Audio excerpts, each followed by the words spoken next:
Have no fear of missing out.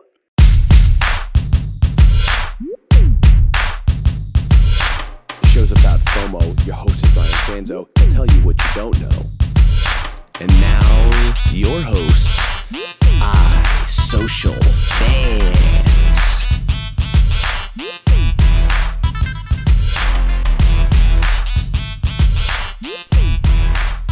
Welcome back to another episode of FOMOFanz. My name is Brian Fanzo, better known as Social Fans. Today we are talking about Think Like a Fan. Yes, think like a fan. No, I did not change my last name. I did not configure this podcast to play along with my mantra of think like a fan. I have the last name of Fanzo, and it's the perfect name for a sports bar that I hope to open one day, which will be called the Fan Zone. And, don't steal that name. But until then, we're going to talk a little bit about what I believe is a philosophy and mindset shift to really disrupt how we think of marketing our business.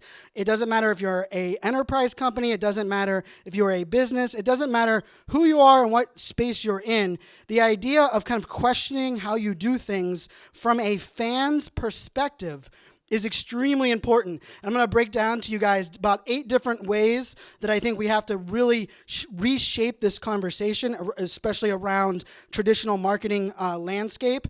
And I'm going to break those down for you. This is a lot of what I've talked on different stages around the world for the last 2 years. But instead of just talking live video, this is a much bigger discussion around business marketing as a whole. And as we're talking marketing, we're talking business. First, I want to give some love to my sponsor, 9 Spokes. 9 Spokes is a smart dashboard for your data as a small business, as an entrepreneur. It allows you to pull all of your data from all of the different cloud apps into one place, giving you a centralized view of everything you have going on. Check out 9spokes.FOMOFanz.live. That's 9spokes.FOMOFanz.live. Put that in your browser. It'll take you to a landing page. It is free. You can sign up right there on the landing page. Then you start configuring your cloud tools to bring all of that data into one view. Check out 9 Spokes. Love that they're sponsoring the podcast for the entire month of August. So we are kicking off August with Think Like a Fan. And then, of course, if you're new to the show, at the end of the show, I record these broadcasts live. So right now we're on Facebook Live and Periscope, but I turn the broadcast off and I do a podcast only a 5-minute rant at the end of every episode. So if you're watching this on live stream, or maybe you're tuning in for the first time, make sure you tune in for the last 5 minutes of the episode, as I'll be ranting about something. It's always fun to kind of tweak what I've just talked about and kind of come at it from a real opinionated approach. So hopefully you guys will tune into that. And that is actually sponsored by my friends over at iOgrapher. So iOgrapher sponsors the last 5 minutes. But now that we got into making this show happen, let's get into Think Like a Fan. And for me, really where Think Like a Fan came up from is that I didn't go to school for marketing. I didn't really even know what marketing was while I was in college. And I was a business major, which is kind of funny. I always thought of marketing as kind of a necessary evil like sales, but I didn't really understand the skill set and the creativity and really the impact that it can have across an entire organization. And it took me a little while to figure out exactly what marketing was, where it fit into the pipeline.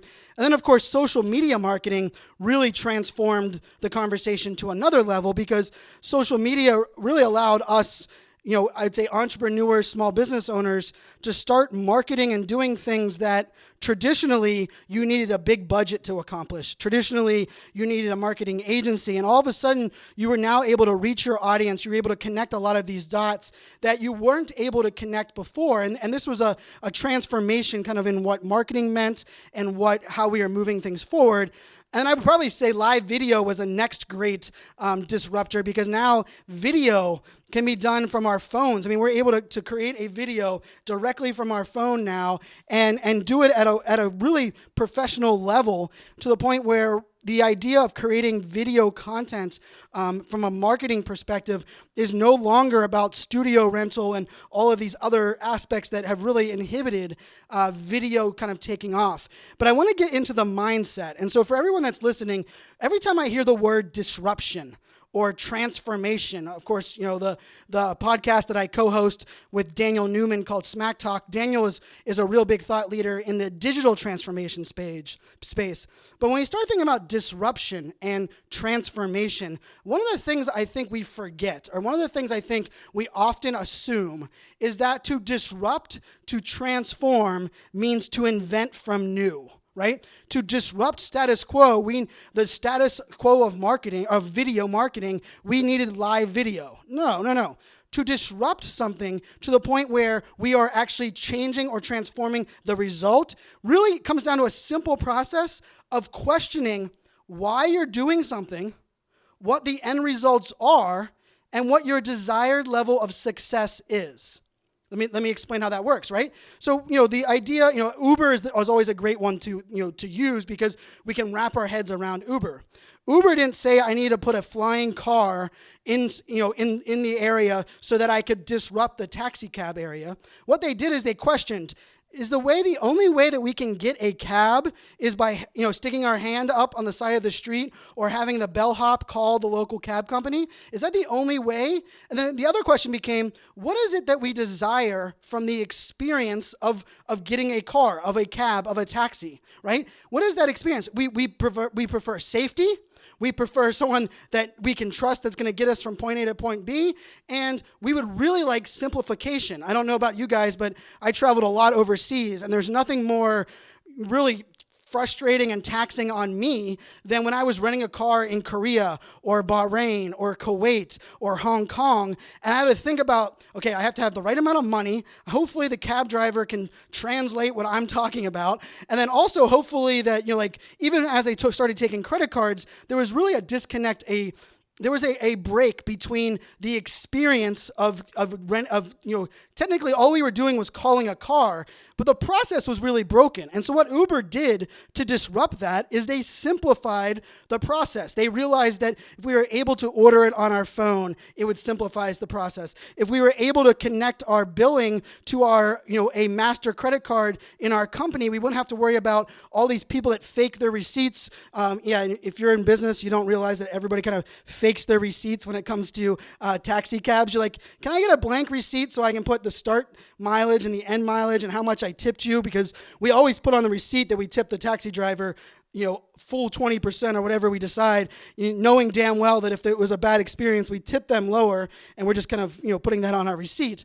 But one of the things that, really I love to break down, the reason I like using Uber is disrupting the status quo, to me, is more about questioning why we do something, how we're doing it, and then what the end result is. And if we're able to question all of the things in our business, especially around marketing, and we're able to answer, yes, this is how we're doing it, this is the why we're doing it, and the end result is exactly what we want, then don't disrupt it. Continue doing what you're doing.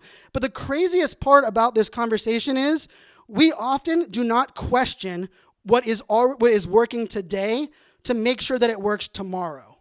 What I mean by that is email marketing is the number one way to really drive sales in business today. There's really no one arguing that, right? It's more powerful in social media.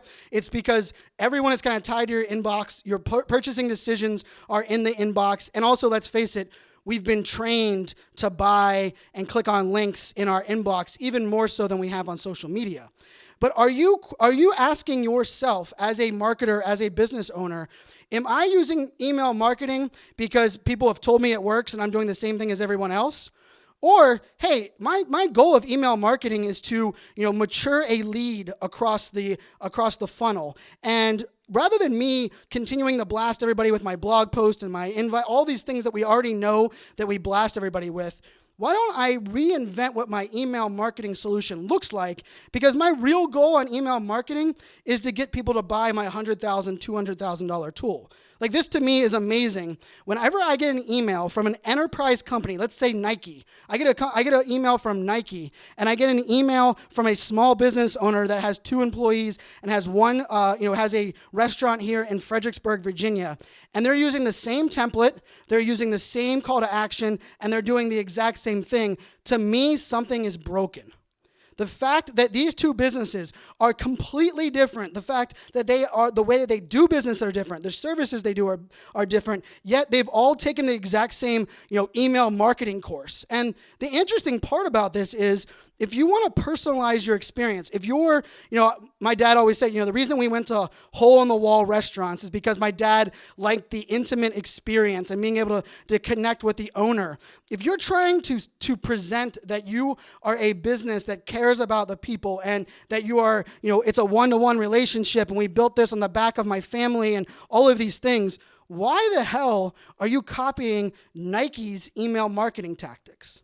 Well, the answer to that is, we kind of live in this programmatic world, especially in marketing, where we see something that works and then we copy it. Rather than seeing something that works and studying why and how it works, we just decide to copy it point blank across the board. And the cool part about that is it has worked. For everyone that's out there, it has worked forever. And I tip my hat to everyone that has realized that copying the way that everyone else is doing it successfully has worked. Here's the breaking news. 2017, 2018, 2019, 2020, as the consumer understands that the consumer is more powerful, more connected, and oftentimes more knowledgeable than the brand, than the agency, than the business, you're going to start seeing consumers start taking action that isn't predictable, that isn't the same way that we've always done it. And the reason that is because we still treat our consumers today like they are stupid. We still today treat our customers, our consumers, like they are dumb. We're like, if I blast them the exact same email as Nike and I do it with my letterhead and I do it with my name on there and my picture, they'll believe that I have my shit together and they'll click on the link. No, we literally have treated our consumer like that. And so I'm going to break down some of the things that we need to get over. And I want you as a business owner, as a marketer, as a social media manager, maybe as an entrepreneur, maybe as someone that's just trying to figure out where this thing is going. These are the things I want you to start thinking about differently, right? And I want you to realize that this change has to do with technology, has to do with a smarter consumer, and it also has to do with, there's a bunch of things that businesses have been doing for a long time that have worked, but are annoying, disruptive, and now that we the fan, have the power, we're going to start transforming. And so the first thing you have to kind of get over is perfection and control, right? And you guys have heard this on this podcast all the time. I talk all the time about perfection is a fairy tale and control is an illusion. If you believe that you can control a consumer's buying habits throughout your funnel, you are wrong. If you can shape them, you can direct them, but there is no control about it. And part of the crazy thing that that really blows a lot of people's minds in this space is when you start walking people through a funnel, walking people through a buying process, the reason that they continue to come back and the reason that they're going down that funnel is because you've touched on a pain point. They believe you can solve a problem, and more likely than not, they can afford what the hell you're selling or what you're talking about, right? And that hasn't changed. People have always said people buy from people they like. People buy solutions that actually solve a problem for them. They just don't buy from people that they don't like. And here's what I believe the think like a fan concept really is going to disrupt, especially around marketing. People buy from those that they can relate to, and those they trust relate to them.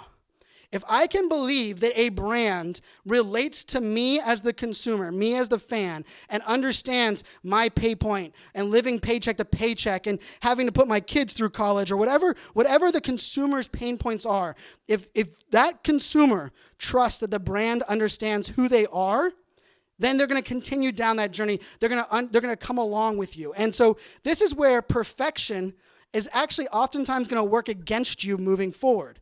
If you are the perfect brand, right? We've all seen brands that kind of portray that we are the world's greatest pizza, or we are the best solution for cloud services, or there's no other, enterprise social business tool that is better than ours.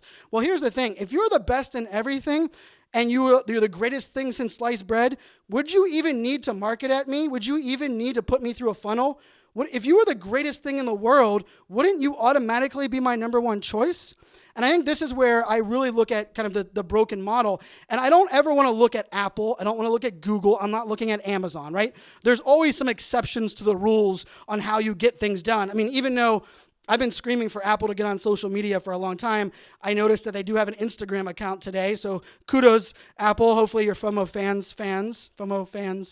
That's kind of funny. But one of the things that around this concept is, okay, if we can realize that we don't need to be perfect, where does that lead us, right? And for me, this leads us to community and understanding that community is not only our customers and our potential customers, but it's also our employees. So I will challenge every single person out there today. If you are listening to this is probably the one thing you can do today and really test your marketing.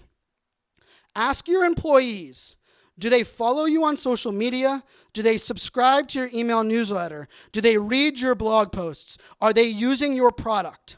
If you have not been able to get your employees on board, if your employees do not see your value in your product, in your solution, if they do not appreciate your marketing is broken. Right? Let's just face it. Because they're on your payroll. They should be your number one test solution. They should be your biggest fans. They should be who you're relying on.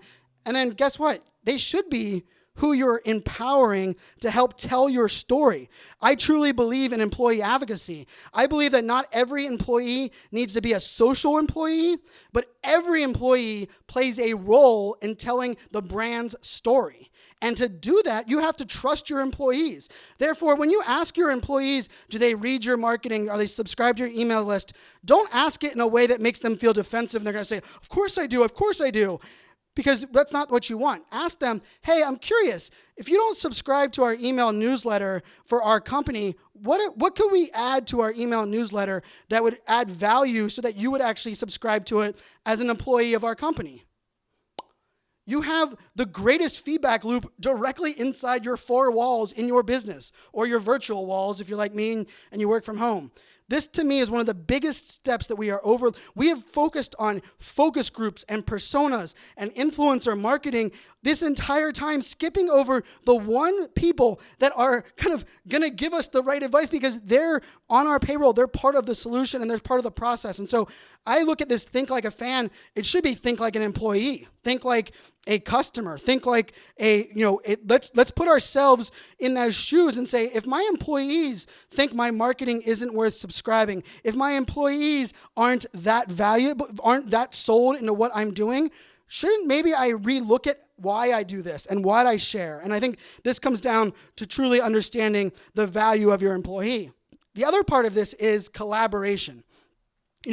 One of the weird worlds that we've kind of lived in is we've built our own silos within our organization, right? So the finance department's on floor 3, the marketing department's on floor 4, the sales department's on floor 5, the designers are on floor 6. We've inherently built in kind of a disconnection within our companies, but we've also kind of disconnected ourselves from others in the industry. I mean, how many people have seen businesses come out there, Twitter, for example, and Twitter's came out and said, we are no longer a social media company, we are a news outlet. Well, they weren't just saying that for saying that sake. The reason they were putting that out there is they were trying to set themselves apart from Facebook. They were tired of being compared to Facebook or to Instagram or to all the other social media tools, and they felt they had something superior in the industry of news than what the CNNs or the Fox News or the BuzzFeed or all of those that are out there. But one of the things that can be learned from this idea is that we've segmented ourselves for so long, and now we're realizing that collaboration is truly the future key to innovation. If we are going to innovate as companies, if we are going to start to transform how we do business and how we do services, we're going to have to start to collaborate with other tools, with other solutions, with other products that might be our competition. I mean, I talk about this all the time. I love going to an SAP event or an HP event or an IBM event because when I go to these big enterprise company events, the first thing you do is when you walk through the expo floor, you see all of their competition on the same floor as them. Why is that? Because yes, they compete in certain areas, but in other areas, they're partners. They have API access so that they can push your data into your management solution. Watson can plug into SAP. Watson can plug into all of these different solutions. And this is that idea that collaboration is going to be essential. I mean, I think if you look at companies like Best Buy, right? Best Buy is a brick and mortar company. I think they need to relook at how they provide services, how they look at connecting online. Why are they not collaborating with other businesses? I mean, there was big news that Nike now is actually selling their shoes on Amazon. Nike finally gave in. Nike, for the longest time, said that they will not give in. They are not going to allow their product to be sold on Amazon. But now they realize by collaborating with Amazon and selling some shoes there on Amazon, that they're still going to be able to sell their primary shoes, their most, the shoes that they like, that has that consumer personalization. They're going to still sell those only on their website. But if they need to sell 9,000, 20,000, white on white Nikes, that collaborating with Amazon is actually the best solution to get that done. And I think collaboration amongst your peers, amongst your competition, is something we're going to see a hell of a lot more from. And mark my words, we're going to start seeing collaboration between Lyft and Uber at certain events like South by Southwest. Mark my words, we're going to see direct competitors realize that coming together and kind of teaming up on certain aspects of your business and certain aspects of what you're doing, let's say, for example, Wi-Fi in the Austin, Texas area, if Lyft and Uber come together and contribute to improving the Wi-Fi in that area so that people can get the cars they want where they want and the location services are better defined, both of those services benefit. Light bulb, right? Okay. The next thing about it is passion, right? This idea of, storytelling probably seems to be like the number one buzzword in marketing today. Everybody wants to, we can thank Snapchat for redefining what video storytelling was with their 10-second snaps. But storytelling as a whole with you need a beginning, you need a middle, and you need an end. You need to bring people along. All of those things are extremely important. And now we're kind of figuring out, okay, just because I can storytell, just because I can write blogs 7 days a week, doesn't mean that people are going to come to my website or buy what I'm selling. And this is that weird world where creating content for content's sake is stupid. And anyone who's out there right now, if you are blogging 7 days a week on your website, if you're blogging once a week on your website, I ask you right now to write down on a piece of paper, why are you blogging? What is the reason for your blogging? And what does success of your blog look like? For people that are out there, and the reason I'm asking this is because if your fans aren't finding value, if people aren't subscribing, aren't reading your content, it's not because, most of the time we're like, oh my goodness, it's because our SEO sucks. It's because we haven't paid off the right company. We're not using the right tools. But the funny part about this is more often than not, the problem with it is your content sucks. It's not helping somebody. It's not inspiring somebody. And more often than not, you're not even getting it to the right people. And this is probably one of the biggest pieces for me. I'm actually doing a keynote about this next month, is the field of dreams marketing is broken. The field of dreams, the lights have turned out. If you build it, they will not come. Today in 2017, if you build a website, if you create a blog, and you expect people to come to you, you are sorely mistaken.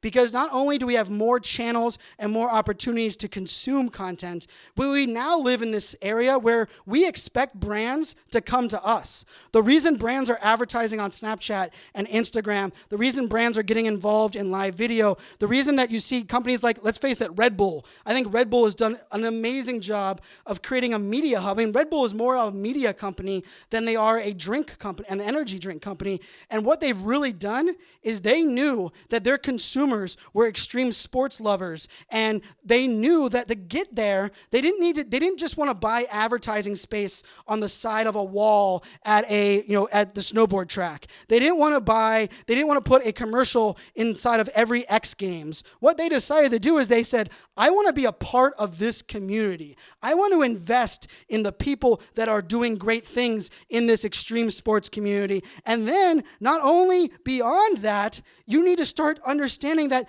by being a part of that community, you've now brought your conversation to them. And guess what Red Bull doesn't have to do? Watch a Red Bull commercial. Watch Red Bull sponsored events on ESPN. They never tell you to go to redbull.com or to even buy a Red Bull drink because they know that they've brought the conversation to where their community is. They've added value and they've already sold who they are and what they do and why you should buy them. And if you are part of that community, you're going to make that decision. Make it or not, depending on, you don't need a call to action. You don't need a CTA inside of that sponsored spot to prove that your customers are buying what you're selling. And I think this is a very fun space that we live in because it is about how do I put my fans' shoes on, right? And remember, to do this, you have to have empathy. You have to have empathy for your customer and your fans of your business. So what I mean by that is if you sell a product that is meant for a stay-at-home mom, and the goal of this product is to do something and solve a problem for a stay-at-home mom, what you need to do is you need to put yourself in the shoes of a stay-at-home mom. No, that doesn't mean you just think about, okay, how does a mom buy in their house? You have to think of it this way. Okay, a stay-at-home mom is one of the hardest jobs to do in the world, or stay-at-home dad. They have to raise kids. They probably didn't get much sleep last night. More likely than not, their dishwasher is broken or they got dishes in the sink. They're mad because they didn't get to go to the grocery store or they forgot an item at the grocery store. They get woken up too early. The coffee pot's not working right now, and now they're frustrated. They have to get the kids ready outside, get them out the door. You have to understand all of these different factors that go into the life of that fan, the life of that person, to truly present them with marketing that's going to matter, right? Because if you're writing a blog to help a stay-at-home mom and it's on your website and you're not pushing it out where stay-at-home mom or dads, actually engage, how the hell are they going to find? You think that the stay-at-home dad is just like, I wonder what brand is talking about productivity hacks for stay-at-home dads, and they're just Googling that. No. More likely than not, they're getting it shared on their Facebook page, someone's bringing it to their Twitter, or guess what they're probably hearing it? They're probably hearing it from an employee of a company that shared the post inside of a Facebook group, right? And so this is why I say Field of Dreams marketing is broken. And we must stop what we're doing right now and expecting that we understand the persona of our consumer. Our consumer is between 25 and 35 years old. They're a millennial, which means they're job hopping. They don't trust anybody. They like participation trophies, right? And then we all of a sudden, we build out a persona and a marketing plan towards that type of person. And then we realize that nobody in a 10-year age gap is the same. And nobody does the exact same things here. And that's why I really think you have to start looking at your marketing from a fan's perspective first, not a fan's perspective last. Oftentimes we say, this is a strategy we want to do. This is the goal. This is how we're going to measure it. These are who we're going to reach. Oh, and then we probably should ask our community if this is something of value to them. Why don't we start with saying, hey, I would really love to reach the new Gen Z audience that are gamers that are still in college. Okay, that's who I want to reach. I'm going to start going to them. I'm going to see what communities they're involved in, what hashtags they use on Twitter, what social media they involve with, who are their biggest fans, who are the influencers in that network. I'm going to start to study how and why these different people, brands, conversations are happening, right? That's where I'm going to go. I'm going to start from the fans' perspective. Then once I understand what matters to them, I'm going to say, how can I help them? How can I solve a problem? How can I create a piece of content that ultimately makes their lives better, which then makes them have a relationship with us? That's how fandom works. I'm a Pittsburgh Steelers fan. I'm a Pittsburgh everything fan. And yes, I was born and raised in Pittsburgh. But the reason I love to be part of that is because when I go to a game, when I see somebody that wears black and yellow, when I'm cheering for my team, we are part of that team. The reason we say the Pittsburgh Steelers, we lost this weekend, right? The reason that word "we" is used is because we feel part of it. We feel like our voice matters. We feel like this is something we belong to. And for brands and for businesses that are out there, you have to start doing that. And I really think this is where we take things like automation and user experience and we start redefining what that means. I mean, we're getting scared about artificial intelligence, yet we haven't even figured out how to listen to what our customers, our potential customers, and even our employees want from our business.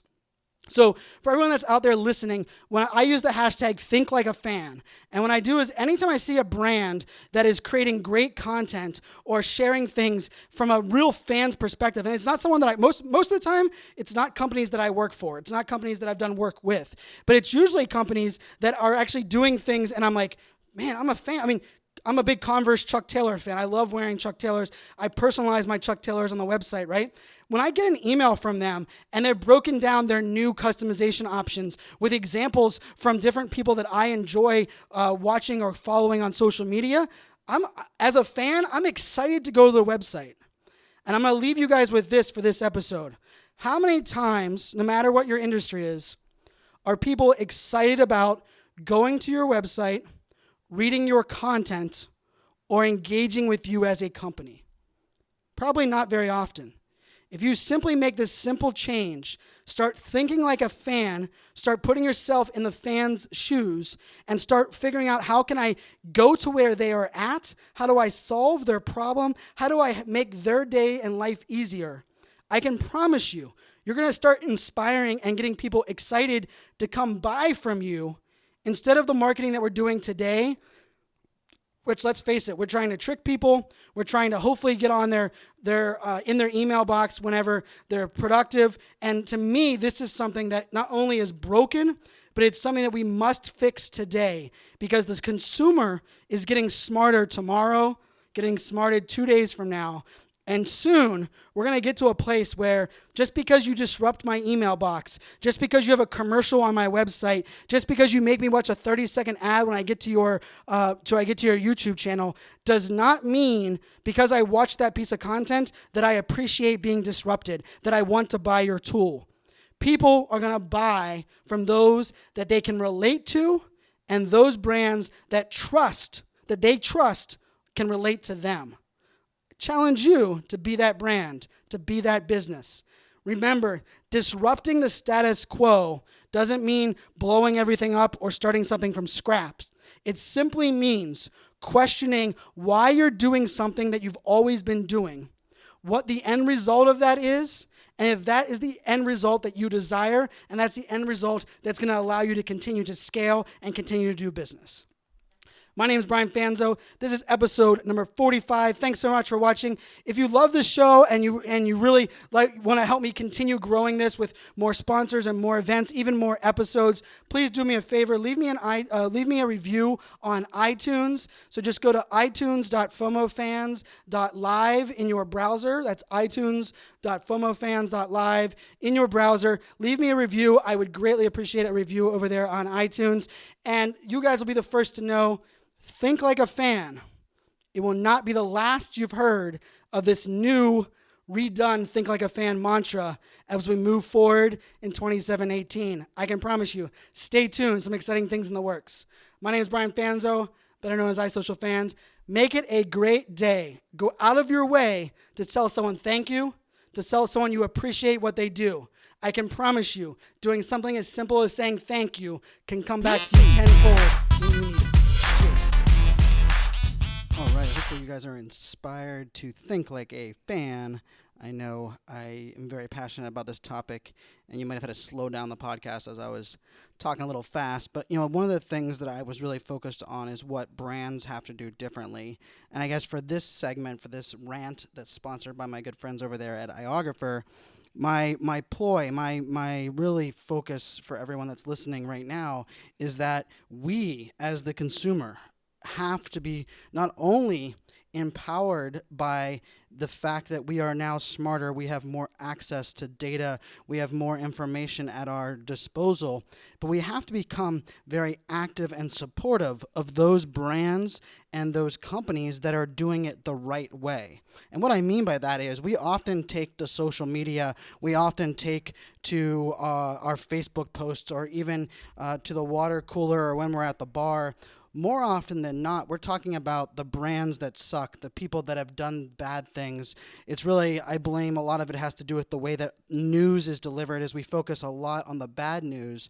But to inspire brands to invest in their community, to understand and embrace the data and power of their consumer, it helps to know that when they're doing it the right way, that consumers, we as the consumers, will celebrate them, will go out of our way to make people aware of what they were doing above and beyond. For example, I fly Delta every single week, and I think Delta has amazing customer service in an industry that, let's face it, the airline industry is not an industry that any of us think of when we think of great experiences or great businesses.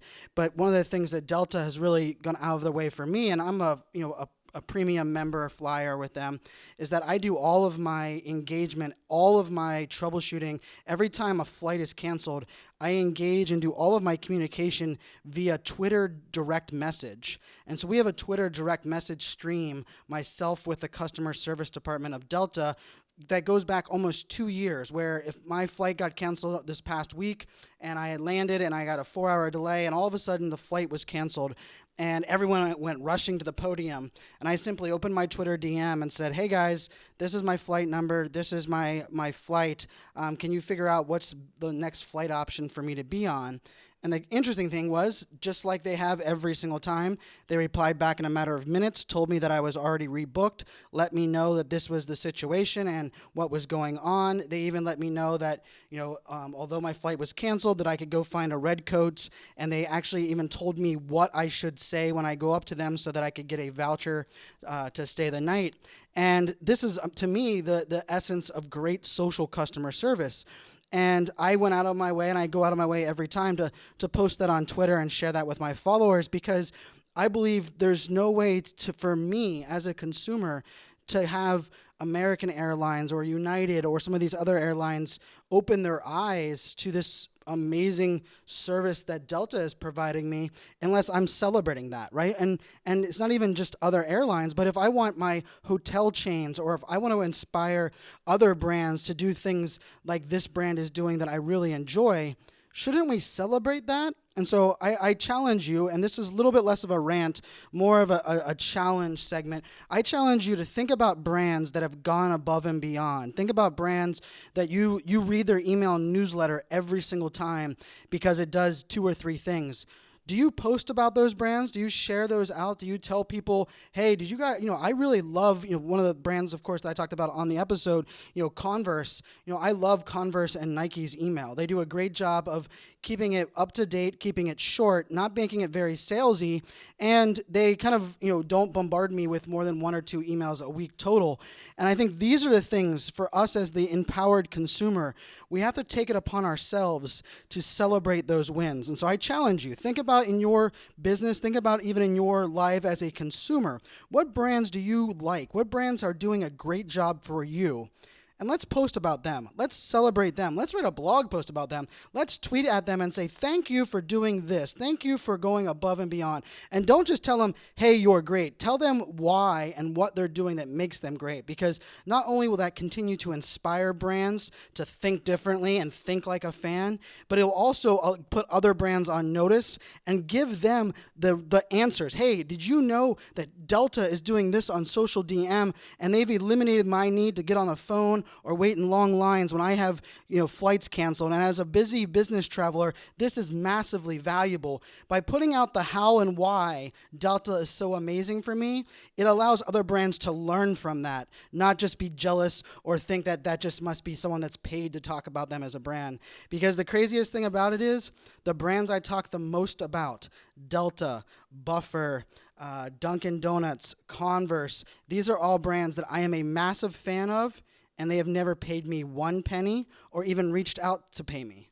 Well, maybe that's even another FOMOFanz rant.